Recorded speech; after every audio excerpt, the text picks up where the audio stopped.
Hey there, guys, gals, fans, and pals. John Megacycle here. An episode in a series of Production Line. And if you're not familiar with this one, I already screwed up. We're just bulldozing forward. Hey. If you're not familiar with this title, this was kind of, from what I understand it, like an Axiom Verge kind of a situation. Like a single developer started to work and write their own version of a game by themselves. And what happened was a title that I'm actually pretty darn amazed with. Amazed? I am amazed. You know what? I worked however many hours. I'm done thinking. Now recording time. Hey, keeping it for the blooper reel. Anyway, Production Line. If you're familiar with a title known as Factorio, it's a similar in nature kind of a setup. There's a process. As you're playing the game, you make the process better, more efficient. And in this game, instead of fighting aliens and trying to get a rocket launch into space, we're a car company. We're a car manufacturer and seller, specifically. What we're going to start the game off with is some very quote-unquote rudimentary methods to make a car. As we progress through the game, our technology gets better, things get cheaper, processes get more efficient, faster, whatever. Our factory will change. It'll look completely different from when we started. Same thing with Factorio. As you start the game, rudimentary tech, you build up, blah, blah, blah, blah. So this one really caught my eye. I've been actually keeping an eye on it for quite some time, but I didn't really have anyone else to touch base within our gaming community of like, hey, who's seen this, who's played this? Matthew kind of also pointed me in the direction, so thank you, Matthew. We're going to start a fresh game. I've got a good amount of familiarity on me on how the game operates. I'm still going to treat this like a tutorial, give you an idea, show how the game works and whatever, and we're just going to go from there. The game starts off with a tutorial. I don't need the tutorial. I'm going to click through it. I'd rather much explain things the way I understand it. You pick a scenario or you choose a mission. I always like to pick off with a tight budget. Low cash, not a lot of space, that kind of a thing. I kind of appreciate this one. When I play a tougher mission, I appreciate the easier ones more. I'm not sure. We're going to go with this company logo and pause the timer. I don't know why the timer starts immediately. Obviously, Megacycle Industries. Right, that's the thing. Megacycle Industries, like the M logo here, that's probably the closest I'm going to get. You can't import your own, which is unfortunate, but that's okay. Cool. So the game, like I said, starts off with a tutorial, but I'm just going to walk through it myself because I've already clicked through it. We have to manufacture cars. Let's explain what the factory looks like first. There's these import and export fields, these greens and these blues. The greens bring in fresh parts, raw materials, stuff like that. And the blue is where you export the finished product in, the car. The finished goods go out that door. These green areas are where you have your administrative stuff, your research, your marketing, I think that's it. Design, body design, offices. Everywhere else is just factory floor. You can put anything you want anywhere when it comes to car manufacture. So let's go through the GUI a little bit here. In the upper right, we've got our cache. We've got our battery. This says how much of the energy that we're consuming is being produced by the factory itself, or how much we're paying for energy to maintain the factory. Timer, as you can see, time and speed and whatever. In the upper left, this has all of our other rigmarole. The quit button, there's the main menu, the help, the settings, the save, the buildings, or slots they're called in this game. Research. I don't have any research, so I'm not going to worry about that right now. Go away. This is for marketing. We don't have a marketing department yet. We're not going to see that until mid-late game at all, really. This shows what we have in the showroom, what we're selling. We don't have anything for sale right now. In here, there's our showroom. The market, which shows what percentage of the market we've penetrated, what are all the values. Like, if we're selling budget sedans, for example, how much of the market are we penetrating? How much of our stuff is being sold instead of a competitor? Then the market analysis, this shows how big of a marketing pie is broken down into what subsections. So, for example, right here, the sedan budget makes a significant amount of the pie. Looks like about 8% according to this thing. As opposed to like a pickup luxury, which only occupies 1.5 of the market. Meaning I can't just produce thousands and thousands and thousands of luxury pickups and expect them all to be sold. There's that. We have our charts and our graphs, our efficiency, production components, and features. We're not worried about that now. Achievements. This must have picked up a previous game for all my achievements. That's fine. Take a screenshot. Take a screenshot. We don't care. This toggles the display of certain things, and so does this. I love this music. This music is so good, and the game just keeps resuming itself for no reason. Hang on. I think I know why. Nope, I don't know why. So, let's go ahead and start to build our first vehicle. The tutorial explains that everything is broken down into what are called slots. Slots are the individual production components of a vehicle. So over here, these are all the slots that we have. Resource conveyor and importer is what brings in goods. Conveyor is what moves stuff around. Hang on, I'm going to turn this down just a scotch. That is blasting in my ears. Then the main pieces of componentry to build a car, we need a chassis, a body, paint job, engine, accessories, electronics, a final quality check, and then an export. These are the primary things we need to make and sell cars. Now, later on, these will be broken down into even smaller pieces. So chassis assemble will be broken down into fit axle. Can't click on there. Chassis assemble is broken down into fit axle and fit fuel tank. Now, the reason this is important is because if you take a look at chassis assemble, this takes about 13 minutes and 11 seconds. Each smaller piece is a proponent of that. Excuse me. So instead of having multiple chassis assemble, we might have multiple fit axles and multiple fuel tanks. A fit fuel tank. And this all becomes a real significant time game. We're trying to put time against each other. So we say from beginning to end, no process should take X amount of time. Well, if fit axle takes 7 minutes, I'm going to need multiple of them if I want to aim for, let's say, 4 minutes, right? So I need 1 fuel tank and 2 axles to make that 4-minute mark, because 7 minutes divided by 2 is 3.5. You'll see that a little bit more as we get the game going. So let's just get started here. First of all, I need a chassis assemble. This is going to build the framework of the vehicle. Chuck that there. Then the next piece of the puzzle, and you go from top down. So the next piece is fit body. And I'm going to chuck that there. I'm giving myself plenty of room here. What is with my scroll speed? Yeah, crank that. That's better. Come on. Come on. You can do it. That's better. Okay, now we're talking. All right. Chassis, body, paint, engine, accessories, electronics, quality check, and we're out the door. Now, all these pieces make up certain pieces of the assembly puzzle, so I'm going to set up a conveyor belt all the way through, and then through and out. Oh, I need an export, actually. There we go. Okay. So this is the entire manufacture process, with export being where they write up your paperwork, get your car going, signed, sealed, delivered right to the showroom to where it's sold. Now, all of these processes require raw materials. So let's get a resource importer. Let's say right there. This is what's bringing in resources from outside and is doing all the purchasing for our raw materials. When I switch to resource conveyor, this is the actual process that gets the parts to where they need to go. And it's all automagic. We don't have to worry about how stuff is going to get to where it's got to go. Once we get it linked up, it'll all just happen. So the green squares are where resources are expected to be as the process is happening. Now, memorize this green square right here, okay? I'm going to shut this off. You can see this is their little resource palette. So we're going to be purchasing componentry. It's going to sit here. It's going to be used by the process. It's going to move the frame up the direction to the right until it's processed and complete. All right, so now we've got that going on. Let's talk about the first vehicle we're going to build. The first one we can build is a budget sedan. It has no features. Assume right now this is a vehicle that has a frame, doors, a window, an engine, wheels, lights, and like that's it. No airbags, no whatever, nothing fancy. Nothing fancy.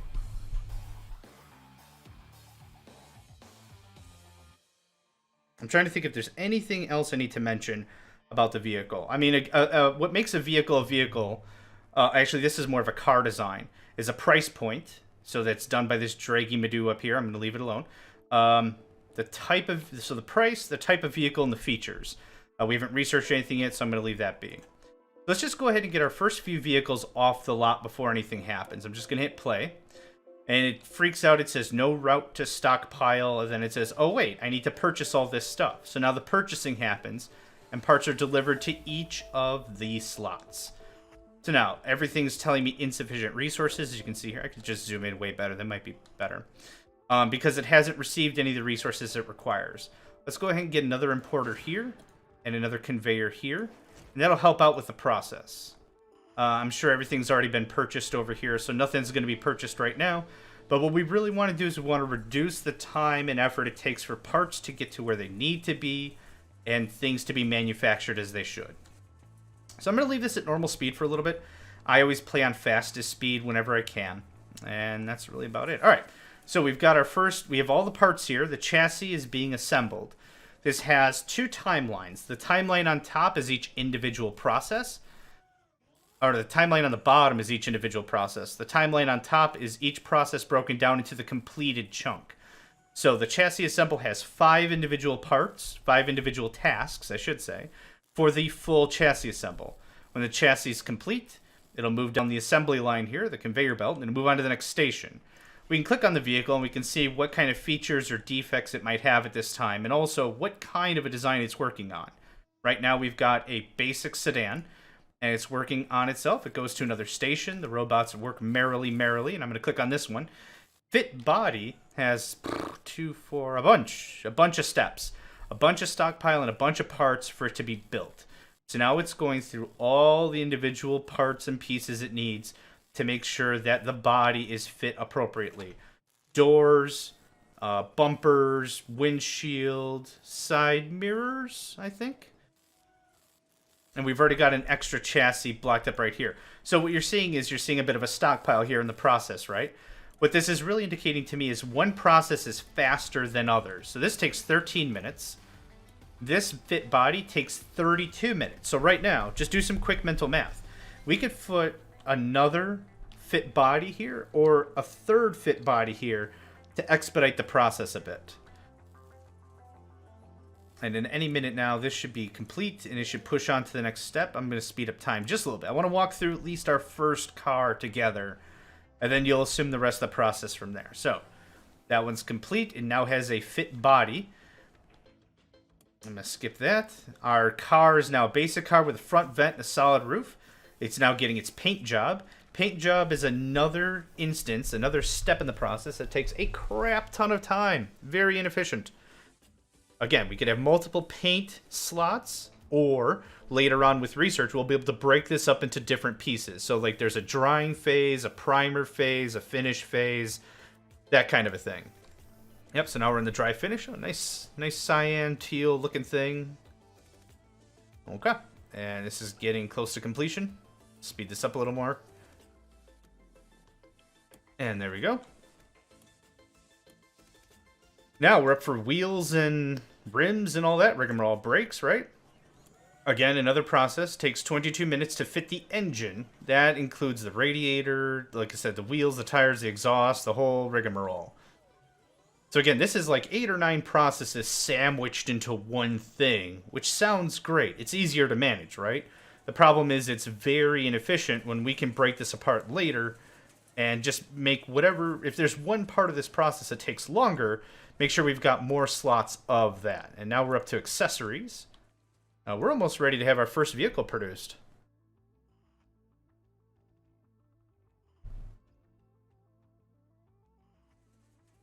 Same thing, seats, lights, windscreen.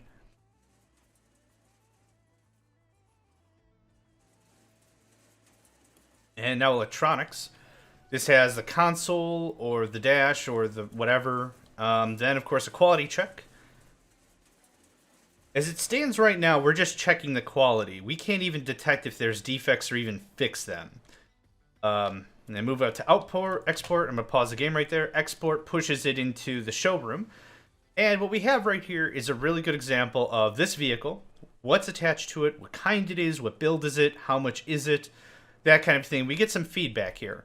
People randomly come in. I'm just going to resume time on normal here. People come in, see the showroom. How many customers viewed this item?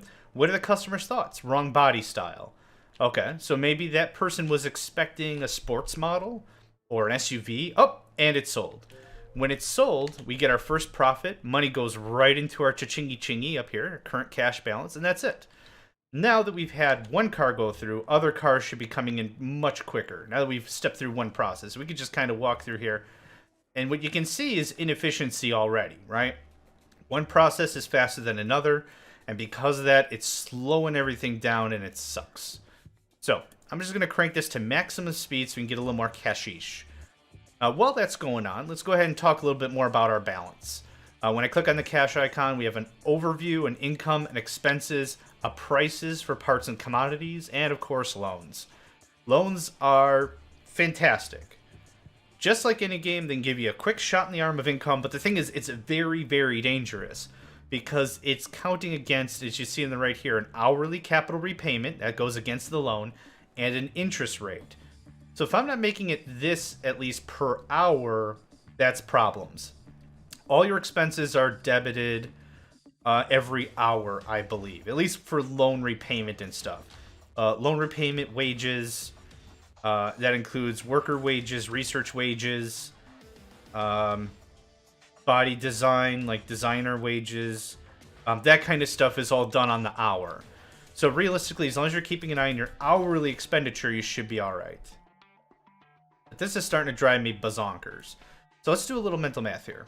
Let's just say this is 14 minutes for a chassis, 33 minutes for a body, 35 minutes for paint, and 22 minutes for engine. Right now, as it stands, I need a new paint, a new engine. If I could double these, will be... Oh, and body. If I could double at least paint and body, we'll be doing better. I also need to double engine. That would be great also. But not super critical. Not as critical as body and paint. So what I'll do is, let's take a look here. Body requires 152,000. Paint is 44,000. I don't have that much cash. The thing is, I need to really ramp up my volume, and we chose a tighter map. This map is literally called Tight Budget. Now I'm just gonna pause the game here. Once in a while, we'll get these messages from the Chief Operating Officer. He'll try to do little tidbits. They'll try to give us little tidbits like, hey, we need to produce more cars, or we need to produce more of this specific car, or hey, have you thought about research, or that kind of stuff. It'll try to be helpful. It gets a little annoying with the level of frequency for sure, but it's not too bad. So, what have we produced? We've actually produced our very first factory and our first assembly line from beginning to end, importing all the parts and stuff we need. Now, I was really hoping we'd have a little more cash left over so we could talk about research and stuff. I'm debating whether or not I want to jump the gun and take out a loan and kind of just bulldoze forward with that, make sure that we just keep the game going, or if we just sit here a little bit and acquire a little more cash. Let's see here. I'm just throwing this out there. I need about 250, 300. I want $300,000 before I can expand. You know what? I hate waiting. Let's see. Are there any loans here that are good? 570, 520,000 or more what I'm aiming for, and they have a much better hourly interest rate than what I'm willing to pay. Let's do this one. Pause, accept loan. When I click accept loan, the cash goes right to my balance, and if we go back to loans, this has the loan itself, how much the total was, how much is left on it, the term in days. Now, I don't know if you noticed, but the timer up here is like minutes, hours, days. So it's not like we're storming huge swaths of time. It's not like I'm skipping whole months to produce a car. It actually does a pretty good job on a seconds, minutes, hours, days kind of a setup. So I like it. Anyway, the capital repayment, this money's going right against the outstanding amount, the principal. Hourly interest is how much I owe in extra for having the loan in the first place. So the game is paused. Let's go ahead and increase our mechanization a bit here. So like I said, I need a body. And I want a paint, and I want an engine. You could easily do that. Now, the conveyors in this game are hella finicky, so you got to really pay attention here. If you can see, let's just zoom in a little bit, the arrows are pointing in the direction the vehicles will go. Now, I didn't know that, so for a long time on my first game, I was like, I don't know why it says no path found. It's just like trains in Factorio. It's like no path. I don't know why it says no path. That's dumb. I can't figure it out. This game sucks. No. I'm sure anyone who's ever had the pathing problems with trains in Factorio or even OpenTTD, and once you play games like that, these kinds of games are just, they're just second nature fun on the bun. Alright, so I set up another fit body. The game's paused, but what this car will do, and all cars after it, will say, I need to look for the next slot. So when we start with chassis assemble, it'll say, well, the next one is fit body. Where's the next available fit body? And it'll ask that question, and now these will start flowing this way. And there we go. So now we have 2 fit body manufacturers working at the same time. Now, even though it's not a one-to-one based on time, I know that this process, fit body, is still faster than paint. So I'm fine with this. But at any time, we could build another, like a cross here, and have cars dupe into either if one is available. But I'm not super interested in that right now. Fit engine. It's not going to be used 100% of the time, but it's still pretty good. We haven't specifically doubled our efficiency or anything, but we've certainly made it better. Now, why didn't I double up any of this? Well, very easily. Fit accessories only takes 14 minutes. Fit electronics only takes 2 minutes. Quality check only takes 5 minutes. So this is not a bottleneck at all. But thinking about it and talking out loud, you know, working your way through it, you can see what's a bottleneck, what's a pressure point, where do I need to expand more manufacture, where do we need to make the process better, smarter, faster, stronger, that kind of a thing, right? Right. Message from the COO. Looks like we need to produce a lot more budget cars. Yep, I know it. Trust me. Trust and me on that. Cool. Now we're starting to get a little bit of a, I wouldn't say backlog, but now we're getting a more consistent flow of vehicles. There should be nothing in the showroom. We're selling everything just about as quick as it hits and it's exported. Awesome. That's great news. You don't want a ton of stock sitting around. So we're moving quite nicely in that regard. And we just sold, oh, there we go. Oh, and it's gone. Now, cars are selling really quickly. We can make some really good decisions here. One thing we're going to do is we're going to increase the price. If cars are being sold really, really, really quickly, we need to make sure that we're making a little more money. Make them stay in the showroom just a little bit longer so we can get a little more bang for our buck, right? Right, exactly. Now, we're going to be doing a lot of adjusting, tweaking, upgrading, downgrading, that kind of thing to make sure we get a right balance. Oh, there's our first, oh, and it just sold immediately. So our car with the new price should say 34,000? Oh, 24,000, yep, sold immediately. So that still tells me that we're still a little underpriced. Let's go ahead and make this mid-range, 29,000. Let's see if anyone buys that.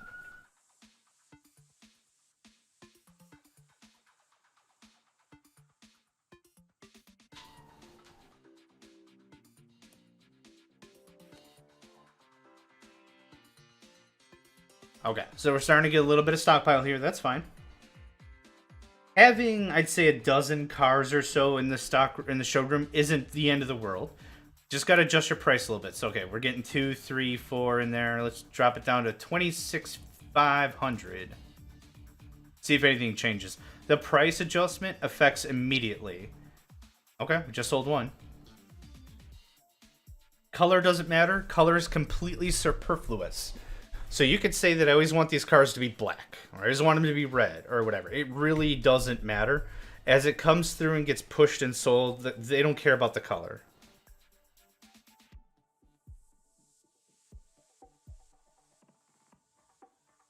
And it looks like we still have a bit of that backlog. Give it a little bit here. When this gets to 6, I'll care a little bit more, and we'll change it.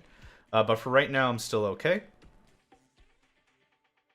Yeah, a couple of ways that I've gotten bit is I've had too many cars sitting in the showroom. Yep. And we're kind of getting to that range again. Let's just drop this down to 24.5, make it a budget vehicle again. These all get turned back into budget. Budget, luxury, expensive, and all is based on the price point. Wow, we just sold through all of them. Excellent. Can I pay back that loan? Loan repayment is super duper important because, again, I'm paying an hourly interest on top of the capital repayment. That's something that's a bit of a pain in the tuchus, and I want to make sure that we cut that down as soon as we can.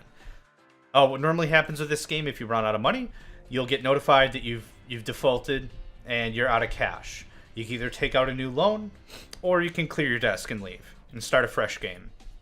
By and large, there will always be a loan available for you to take. Loans refresh every so often, though, so you can't default too quickly. There's always got to be a loan in order for you to continue the game. So, We just got to make sure that we play this smart. I can't take out all the loans and expect to float that. Okay, I'm going to pause right here. Rival companies have researched leather interior. This technology is now more common than before. When technology becomes so common that every single rival has researched it, your customers will expect that feature on certain vehicles. So right now we don't really have any features, right? The car starts, that's it. As the game progresses, we'll do research, and I think we'll crack on to research next episode. I just want to get the foundation of the assembly line going on, some sales, pay off this loan I'm hoping for, and that'll be a good first episode. But there's research, there's plenty of stuff to do. We'll look more into these green squares. I don't know what I'd call them. Office squares? Administration squares, perhaps? I don't remember what they're called. But yeah, we'll crack on with that a little bit more on the next time. But for now, I think we've got some stuff pretty well labeled out. This is a good beginner's factory. I'm real happy with how this is panning out. Again, rival companies have researched more stuff. Message from the COO. Not super concerned about really any of that. I'm just kind of playing it loosey-goosey. This is 510,000. Ugh. With the repay early and the penalty. Let's go ahead and hit that. Good. No more loans. Oh, let's take a look at our expenditure. Now that we've been running for a little shy of a day, we now have all the breakdowns of where we're spending stuff, how our money's being expended, all that. So, pretty straightforward here. Raw materials, capital investment, components, rent. We pay rent on this factory, on this floor. We don't own the facility. Wages. Power. We're also buying electricity from the local utility. So that's something we can deal with next time. Debt repayment, debt interest, marketing, and then more wages. So the good thing is now we've taken out a sizable loan, we paid it back, and now we're paying less interest on stuff that we don't care about. So I think this is pretty darn good. Yeah, I don't think I have anything else to cover. So thanks for joining me. My name's John Megacycle. I'm going to pause it right here. And yeah, I hope to see you next time for more Production Line.